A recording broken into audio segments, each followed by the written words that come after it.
A very good morning to all of you students. आज हम लोग पढ़ने जा रहे हैं lesson number 12, defence system of India. India formally believes in promoting world peace and security. India क्या believe करती है? इंडिया हमेशा बिलीव करती है शांति में। She has always been instrumental in trying to resolve national and international disputes by mutual negotiations and peaceful settlements। India ने हमेशा कोशिश की है कि जो भी उसकी विवाद हैं, जो भी उसकी प्रॉब्लम्स है, उसको रिजॉल्व किया जाए, सॉल्व किया जाए। किस प्रकार से? बहुत ही शांतिपूर्ण तरीके से। India also expects such response from our neighbouring countries. और इंडिया अपने जो पड़ोसी मुल्क हैं उनसे भी यही आशा करती है कि वो भी शांतिपूर्वक ही सारे काम करेंगे। She is concerned about her defense and her strengthen her defense system and forces. Futile wars amongst different nations of the world has proved the importance of safety of every country. Only a strong nation can safeguard her boundaries from foreign attacks and could find out mutual and honorable solution to the disputes. Hence, keeping in view the above factor, a strong defense system has been created in India and powerful armed forces have been organized. The President of India is the Commander-in-Chief of all the three security forces in India. The formation of Indian Defence Forces is as under. आपको ये बात पता होनी चाहिए कि आज की date में हर एक कंपनी, अपने हर एक देश, हर एक कंट्री क्या काम करती है? अपने डिफेंस सिस्टम को बहुत ही मजबूत करती है ताकि जो फॉरेन कंट्रीज हैं वो उसके ऊपर आक्रमण ना कर पाएँ और वो अपनी बाउंड्रीज को सेफ कर सके। इसके लिए हमारे इंडिया देश ने भी क्या किया था? बहुत सारे प्लान्स लाए और अपनी एक आर्मी बनाई। अब हमारी इंडिया की जो आर्मी है उसके जो चीफ कमांडर माने जाते हैं वो कौन है? प्रेसिडेंट है। President of India he chief commander of India माने जाते हैं। ठीक है। हमारे इंडिया में जो इंडियन डिफेंस फोर्स है उसको 3 भागों में बांटा गया है। कौन कौन से भागों में? Army, navy and air force. इन 3 भागों में बांटा गया है, army, navy and air force. Army, The Indian Army is one of the powerful and leading armies of the world. Indian army पूरे वर्ल्ड में एक बहुत पावरफुल आर्मी है। India is proud of having well organised, adorn, disciplined and devoted army. और India को गर्व है कि उसके पास ऐसी आर्मी है। The headquarters of the army are at New Delhi. और जो आर्मी के हेडक्वार्टर हैं वो कहाँ पे हैं? न्यू दिल्ली में है। The chief of the army staff who is the rank of a general is its head. और आर्मी स्टाफ का जो चीफ होता है, जिसे रैंक में क्या कहा जाता है? जनरल कहा जाता है, वो आर्मी का पूरा क्या होता है? हेड होता है। In the army there are several branches such as infantry, cavalry, artillery, ammunition, production of equipments, vehicles, medicals and engineering. अब आर्मीज में क्या होते हैं? बहुत सारे ब्रांचेज होते हैं, जैसे इन्फेंट्री ब्रांच हो गया, कैवेलरी ब्रांच हो गया, आर्टिलरी हो गया, एम्यूनिशन हो गया, इक्विपमेंट प्रोडक्शन ब्रांच हो गया, व्हीकल्स का ब्रांच हो गया, मेडिकल और इंजीनियरिंग हो गई, etc। अब देखिए आर्मी में किस प्रकार से जो ऑफिसर हो उनकी रैंक किस प्रकार से बांटी गई है। सबसे ऊपर जो पोस्ट होती है वो होती है जनरल। जनरल के नीचे काम करता है लेफ्टिनेंट जनरल। लेफ्टिनेंट के बाद काम करते हैं मेजर जनरल। फिर उसके नीचे आते हैं ब्रिगेडियर, उसके नीचे कॉलोनल, उसके नीचे लेफ्टिनेंट कॉलोनल, फिर मेजर, फिर कैप्टन, फिर लेफ्टिनेंट। ये रैंक होती हैं ऑफिसर्स की। सोल्जर्स की रैंक क्या होती हैं? मेजर, सूबेदार, हवलदार, नायक, लांस नायक, सोल्जर।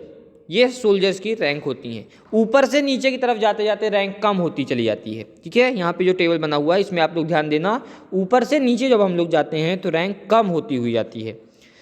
और इनको क्या कहा जाता है? JCO कहा जाता है। सोल्जर्स की जो रैंक्स होती हैं इनको क्या कहता है? JCO या फिर नॉन कमीशन रैंक कहा जाता है। अब हम लोग बात कर लेते हैं नेवी की। India is a peninsular. India क्या है? एक पेनिनसुला है। It is surrounded with water from 3 sides. India के 3 तरफ से पानी से सराउंडेड होता है India. The coastal areas in India are vast. India के कोस्टल एरियाज बहुत बड़े हैं। In the east lies the bay of Bengal, east में बे ऑफ बंगाल है, वेस्ट में अरेबियन सी है और साउथ की तरफ इंडियन ओशन है। Hence an organised and powerful navy is must to safeguard the coastal area. अब एक ऑर्गेनाइज्ड और पावरफुल नेवी की ज़रूरत होगी हमें अपने कोस्टल एरियाज को सेफ करने के लिए। Accordingly a strong navy is organised in India, और इसी तरीके के लिए या इसी काम के लिए एक स्ट्रॉन्ग नेवी बनाई गई है इंडिया में। Its head is the chief of naval staff and is an admiral, और जो हेड होता है नेवल स्टाफ का उसको क्या कहा जाता है? एडमिरल कहा जाता है।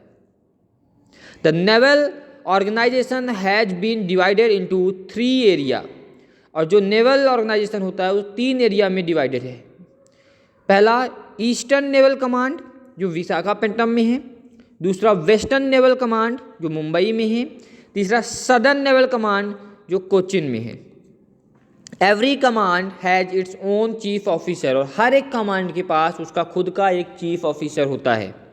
These officers are of the vice admiral post, और ये जो ऑफिसर्स होते हैं ये किस पोस्ट में होते हैं? वाइस एडमायरल पोस्ट में। The navy too has its headquarters located in New Delhi, navy का भी हेडक्वार्टर कहाँ पे है? न्यू दिल्ली में है। The main naval warship of India are, और जो इंडिया की नेवल वॉरशिप है वो कौन कौन सी हैं? INS नीलगिरी, हिमगिरी, देवगिरी, तारागिरी, विंध्यागिरी, देशपॉट and INS Godavari. The navy has survey ships and patrol aircraft carrier, और नेवी के पास सर्वे शिप्स भी हैं और पेट्रोल एयरक्राफ्ट कैरियर भी हैं। Besides these there are 2 fleets, one in the western fleet and second eastern, which are mobile command of the sea। इसके बाद इन सब के अलावा भी 2 फ्लीट होती हैं, एक वेस्टर्न फ्लीट में है और दूसरी ईस्टर्न फ्लीट है जो मोबाइल कमांड कहलाती हैं सी में। Shipyards have been set up at Kolkata and Goa, और जो शिप यार्ड्स हैं वो कहाँ पे सेटअप किए गए हैं? कोलकाता में और गोवा में। Ships are constructed at Visakhapatnam, और शिप्स का कंस्ट्रक्शन कहाँ होता है? विशाखापट्टनम में होता है। And number of ships, submarines and smaller craft are constructed for the navy at these yards. अब बहुत सारे नंबर्स की शिप मीन बहुत सारी शिप्स हैं या सबमरीन हैं, जो छोटे छोटे क्राफ्ट होते हैं, इन सभी का कंस्ट्रक्शन इन्हीं नेवी के यार्ड्स में होता है। In 2001, a joint command of Army, Navy and Air Force has been set up in the Andaman and Nicobar Island। 2001 में एक जॉइंट कमांड सेटअप किया गया था। कहाँ पे? अंडमान और निकोबार इसलैंड में। किसका इसका joint command? Army, navy and air force, तीनों का। A new centre of navy, जो नेवी के न्यू सेंटर वो कहाँ है? INS Kadamba has been establish in Karwar. कहाँ पे इस्टेब्लिश किया गया INS कड़म्बा? करवार में। It is situated 100 kilometre away from Goa, इसे गोवा से 100 किलोमीटर दूर सिचुएटेड बनाया गया है। इसके बाद जो हमारा तीसरा आएगा वो क्या है? एयरफोर्स। तो एयरफोर्स की अगर हम लोग बात करें तो एयरफोर्स क्या है? Air force plays a vital role in the defence of a country. Air force का इंडियन डिफेंस, जो किसी भी कंट्री के जो डिफेंस होता है, हम इंडिया की बात करें या किसी भी कंट्री की बात करें, जो डिफेंस होता है वो बहुत ही मेन रोल निभाती है एयरफोर्स डिफेंस में। The vital task of the air force is to bombard the key and sensitive arm installations to destroy transport system and communication of the attacking country. जो इसका रोल होता है वो क्या होता है? किसी जो अटैकिंग कंट्री है, जो हमारे ऊपर अटैक कर रही है, उस कंट्री का कम्युनिकेशन सिस्टम को ब्रेक करना, उसमें बॉम्ब गिराना, उसे कम्युनिकेशन सिस्टम और ट्रांसपोर्टेशन सिस्टम दोनों को ख़त्म कर देना, यही इसका काम होता है। The air force helps in supplying arms and foods to the army. Air force arms, हथियार और फूड दोनों सप्लाई करने के काम में भी आती है। The air force keeps vigil on the borders of the country in the sky. Air force क्या काम करती है? जो कंट्री का बॉर्डर है स्काई में, वहाँ पे कंट्रोल करती है, वहाँ पे राउंड मारती है, वहाँ से अटैक करती है। The Indian air force has more than 1000 aircraft and helicopters. Indian air force में 1000 से भी ज़्यादा एयरक्राफ्ट हैं और हेलीकॉप्टर्स हैं। The main types are Canberra, उनके जो मेन टाइप्स हैं कौन कौन से हैं? Canberra, Hunter, Ajeet, Kiran, MiG-21, MiG-23, MiG-25, MiG-28, Jaguar and Mirage 2000. The headquarters of the Indian Air Force is also situated at New Delhi. और इंडियन एयरफोर्स का भी जो हेडक्वार्टर है वो कहाँ पे है? न्यू दिल्ली में है। It has 6 chief commands and 1 maintenance command is at Nagpur in Maharashtra. इसके पास कितने? 6 चीफ कमांड्स होते हैं और 1 मेंटेनेंस कमांड होता है जो कहाँ पे है? नागपुर में है, महाराष्ट्र में। द 6 कमांड्स आर, जो 6 कमांड्स है वो कौन कौन सी हैं? चीफ कमांड जो हैं, eastern air command Shillong Meghalaya में, western air command Subroto Park New Delhi में, central air command Allahabad UP में, south western air command Gandhinagar, southern air command Thiruvananthapuram, training command Bangalore. These commands have separate chief officers and they are of ranks of air marshal. और इन सभी के पास अलग अलग chief officers होते हैं और उन सभी की रैंक क्या होती है? एयर मार्शल होती है। It is the duty of the nation to protect its citizen from foreign inventions. ये हर देश की ड्यूटी है कि वो अपने सिटीजन्स की क्या करे? प्रोटेक्शन करे, प्रोटेक्ट करे अपने सिटीजन को। कहाँ से? फॉरेन हमलों से।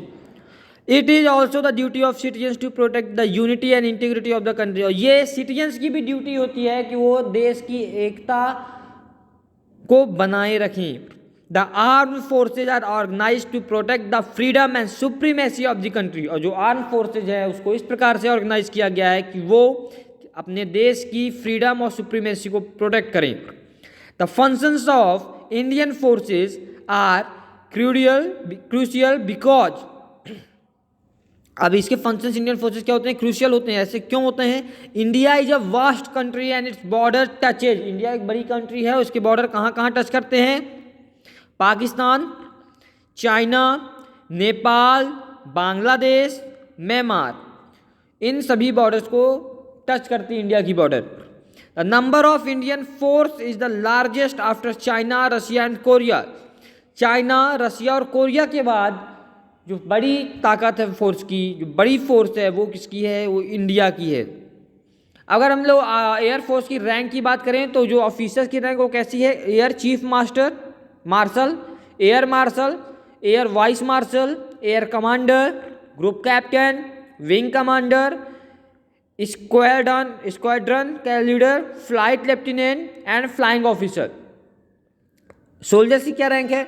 Master warrant officer, junior warrant officer, sergeant, corporal, leading aircraftman, aircraftman. ये ऊपर से नीचे तक की तरफ जाते जाते रैंक क्या हो रही है? घट रही है।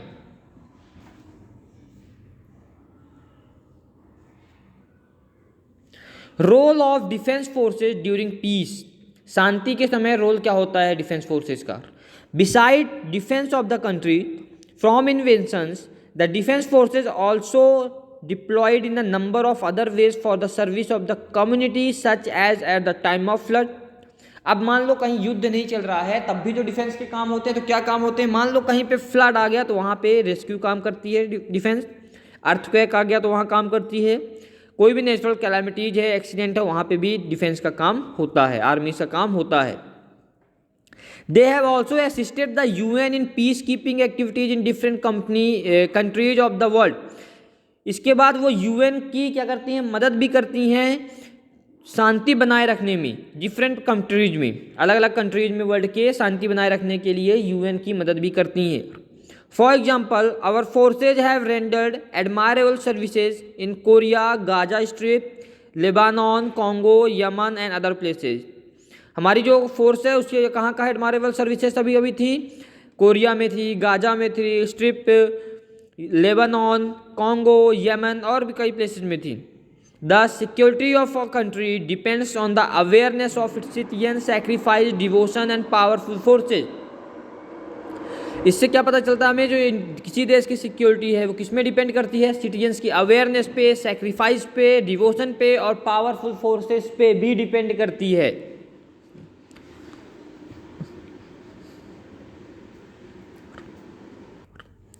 Production of defence equipment, many types of defence equipments are needed for the production of the country. Country के प्रोटेक्शन के लिए बहुत सारे डिफेंस इक्विपमेंट्स की ज़रूरत होती है। The defence production activities are divided into two groups. अब जो डिफेंस की प्रोडक्शन एक्टिविटीज़ है वो दो ग्रुप में डिवाइडेड है, departmentally run ordnance factories and defence public sector undertakings. एक तो ऑर्डिनेंस फैक्ट्री के थ्रू, एक पब्लिक सेक्टर अंडरटेकिंग्स के through. The arms ammunition tanks vehicle etcetera are made in the ordnance factories. जो टैंक वगैरह आए, आर्म एमुनिशंस हैं, वो सारे कहाँ बनते हैं, ऑर्डिनेंस फैक्ट्रीज में। The defence public sector undertaking are geared to produce ships. अब जो डिफेंस पब्लिक सेक्टर है वो क्या क्या बनवाती है, ships, aircraft, bulldozers, earth moving equipments, machine tools, sensors, communication equipment, ये सारी। To make the country an atomic power, nuclear power station have also been set up. Country के पास atomic power, nuclear power station भी set up किए गए हैं हर country को एटॉमिक पावर में अच्छी मजबूती लाने के लिए। Tarapur Maharashtra and Kalpakkam Tamil Nadu are the major centre, और इसके मेजर सेंटर कहाँ हैं, महाराष्ट्र और तमिलनाडु में। The missiles are produce to strengthen the defence line of the country. Missiles का प्रोडक्शन किया जाता है ताकि जो देश की डिफेंस लाइन है उसको, उसकी स्ट्रेंथ को और मेंटेन किया जा सके और बढ़ाया जा सके। कौन कौन सी मिसाइल है अपने पास, Agni, Prithvi, Trishul, Nag, Akash, Brahmastra. India has given proof of its atomic power by the successful testing of atom bombs in 1974 and 1998। India ने अपने एटॉमिक पावर को एक प्रूफ भी दिया था सक्सेसफुली टेस्ट करके एटम बॉम्ब्स का 1974 में और 1998 में। Moreover, dangers of the war are not limited to the battlefield only. Air raids and bombing destroy cities, lives and properties. It is therefore very essential for the citizens to get training in first aid and nursing. We should know how to behave during blackouts, air raids and fires. There is another organization which is meant to develop a sense of discipline and an aptitude for defense amongst the students of the country. This is called National Cadet Corps. Students, both girls and boys, you can join it. अब dangers जो war के होते हैं वो केवल field पे नहीं होते हैं। डेंजर क्या होते हैं, एयर वाइज सिटीज डिस्ट्रॉय कर दी जाती हैं, प्रॉपर्टी डिस्ट्रॉय कर दी जाती हैं। अब ये सब होता है तो इसके लिए जो लोग हैं, सिटीजन्स हैं, उनको क्या होना चाहिए, नॉलेज, फर्स्ट एड का नॉलेज होना चाहिए। तो इन सभी चीज़ों को देखते हुए स्टूडेंट्स को इन चीज़ों का नॉलेज देने के लिए नेशनल कैडेट कॉर्प्स बनाई गई है, जिसे हम लोग एनसीसी भी कहते हैं। इसको स्टूडेंट ज्वाइन करते हैं, वो चाहे बॉय हो चाहे गर्ल हो, कोई भी इसको ज्वाइन कर सकता है। Beside these regular defense forces, there are other organizations which form a second line of defense. In defence forces के अलावा भी कई सारी अदर फोर्सेज हैं डिफेंस की काम जो करती हैं, जिसे हम लोग बोलते हैं second line of defence. One such organisation is the territorial army. उनमें से एक ऑर्गेनाइजेशन है territorial army. A territorial army is the citizens force of those persons who are eager to play a role in the defense of the country. Territorial army उन citizens के लिए है जो defence करना चाहते हैं या अपने कंट्री के लिए डिफेंस में अपना रोल निभाना चाहते हैं। Any person between the age of 18 to 35 who wants to seeking training in arms in his leisure time to free to join it. कोई भी पर्सन जो 18 से 35 साल के बीच का है वो अगर इस आर्म्स ट्रेनिंग को ज्वाइन करना चाहता है तो वो ज्वाइन कर सकता है। The time of war and the is the time of crisis and calamity. जो वॉर का टाइम है वो क्राइसिस और कैलामिटी का टाइम होता है। Some anti social elements to take advantage of the situation. और कुछ एंटी सोशल एलिमेंट जो होते हैं वो इस सिचुएशन का एडवांटेज भी लेना चाहते हैं। Citizens should remain vigilant against such anti-social elements and help the government to check them. और सिटीजन्स को जागरूक होना चाहिए ऐसे एंटी सोशल एलिमेंट्स के, और गवर्नमेंट को इसके बारे में जानकारी भी देनी चाहिए। ओके स्टूडेंट्स, तो ये चैप्टर आपका यहाँ पे ख़त्म हो जाता है और आशा करता हूँ कि आपको ये चैप्टर बहुत अच्छी तरीके से समझ में आया होगा। थैंक यू सो मच बच्चों।